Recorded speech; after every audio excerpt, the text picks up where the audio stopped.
Welcome to The Explainer. So today we're embarking on a bit of a mission, mastering Spanish plurals. But, before we even touch the numbers game of making things plural, we've got to start with something that might seem, well, incredibly small, but it's actually a massive deal in Spanish. We are talking about tiny accent marks. And guys, I'm not exaggerating when I say these are literally a matter of survival in conversation. Seriously, getting these right, it can be the difference between a totally normal chat and just utter confusion. So get ready, because we're breaking down exactly how singular and plural nouns work and why you absolutely must respect the accent. Okay, let's dive into this. Take the word for father, papa. See that little accent mark over the final A? In Spanish, that accent isn't just like a decorative suggestion. It's a direct command. It tells you that the vowel needs to be way more intense in its sound. You really have to punch that final syllable, pa, pa. But check out the exact same letters without the accent, papa. Without that little mark, the emphasis naturally falls back onto the first syllable. And suddenly, you aren't talking about your father anymore. No way. You're talking about a potato. Literally, a potato. Just imagine sitting at the family dinner table and getting those two mixed up. Yikes.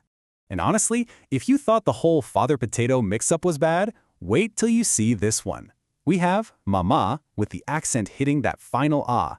The intensity goes right on that vowel, meaning mother. A beautiful, completely essential word, right? But if we strip away the accent entirely, the word becomes mama. And in Spanish, this changes the meaning completely. It basically refers to a woman's boobs. So yeah, if you're calling out for your mom in a crowded room, you really want to make sure you're hitting that accent correctly when you pronounce it. This right here is exactly why we have to be incredibly careful. An accent isn't just some helpful pronunciation guide, it completely alters the entire meaning of the word. Level 1. The simple S rule. All right, so now that we've firmly established the incredibly high stakes of accents, we're ready to tackle the main event, pluralization. And thankfully, our first major rule is incredibly straightforward. If we're looking at nouns that end in regular, unaccented vowels, or nouns that end in the letter O, or, and this is specific, nouns that end in an E with an accent, well, if your word falls into any of those buckets, the solution is super simple. You just attach an S to the end. That is literally it. The whole shebang. No complicated mental gymnastics, just add an S. Let's run through some everyday examples of this in action. First up, we've got mesa, which means table, ending in a regular vowel. To make it plural, boom, it just becomes mesas. Next is libre, ending in an E, which smoothly transitions into libres. But hey, pay special attention to this last one, café. It ends in an E with an accent. Now, we just learned how powerful accents are, right? But here, the rule completely holds firm.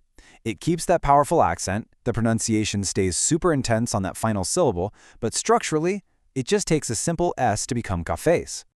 Level 2. The ES expansion.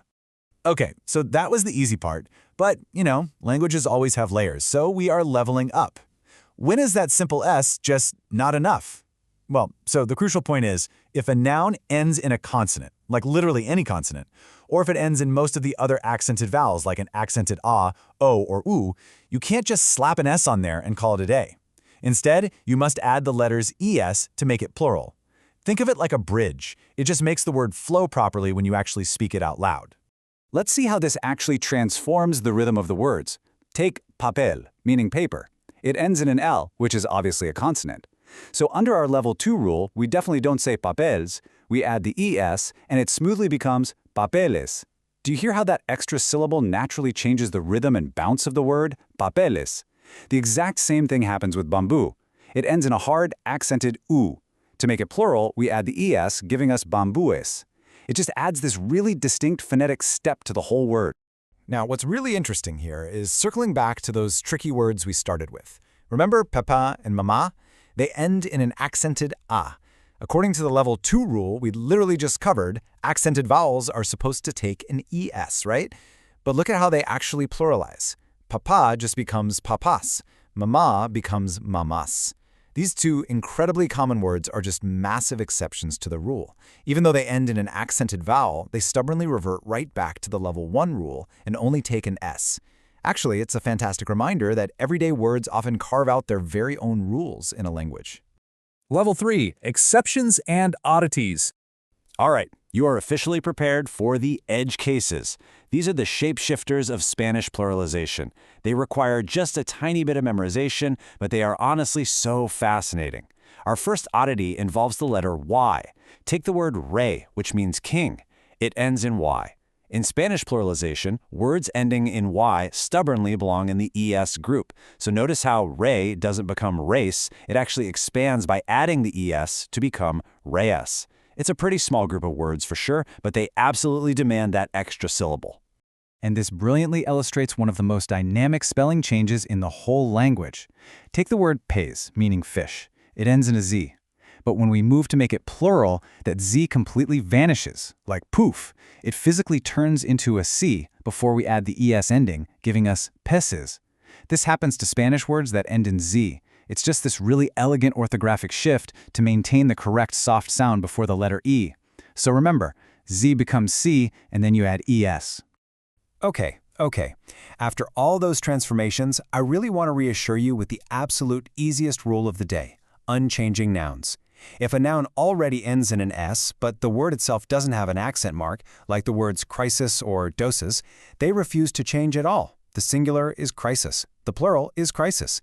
You literally rely entirely on the context of your sentence, or articles like the or a, to let the listener know if you're talking about one crisis or, multiple. They stay completely, 100% identical. Wow, we have covered a lot of ground today, from the basic S to the expanding ES all the way to those shape-shifting Zs.